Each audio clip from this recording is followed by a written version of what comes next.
que l'homme soit toujours meilleur. Le prix Nobel de la paix alsacien vous parle. Un rendez-vous proposé par l'écrivain Francis Guttleben et Jenny Litzelmann, directrice de la maison Albert Schweitzer de Günzbach.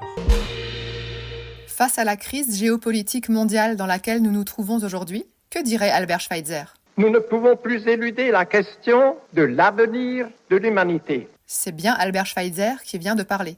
Ces mots datent de 1954. Ils sont furieusement et tragiquement d'actualité. Et le prix Nobel de la paix a enfoncé le clou à l'époque. C'est maintenant seulement que toute l'horreur de notre existence se révèle à nous. Il parlait du danger nucléaire, celui des bombes et celui des essais nucléaires. Déjà des expériences sur une grande échelle pouvaient provoquer des catastrophes menaçant l'existence même de l'humanité. Il l'a affirmé lors de son discours de réception du prix Nobel de la paix en 1954. Il l'a répété ensuite dans plusieurs interventions radio. Albert Schweitzer ne déviera jamais de sa ligne, ni sous les remous de l'opinion publique, ni sous les intimidations des services de renseignements américains, ni sous l'agacement du général de Gaulle. Inlassablement, il répétera son opposition aux armements nucléaires et obtiendra avec des collectifs de savants et d'intellectuels des moratoires sur les essais. Il disait par exemple « Si on arrive à faire cesser les essais des bombes atomiques, ce sera pour notre pauvre humanité l'aube radieuse illuminée par le soleil de l'espérance à laquelle elle aspire. »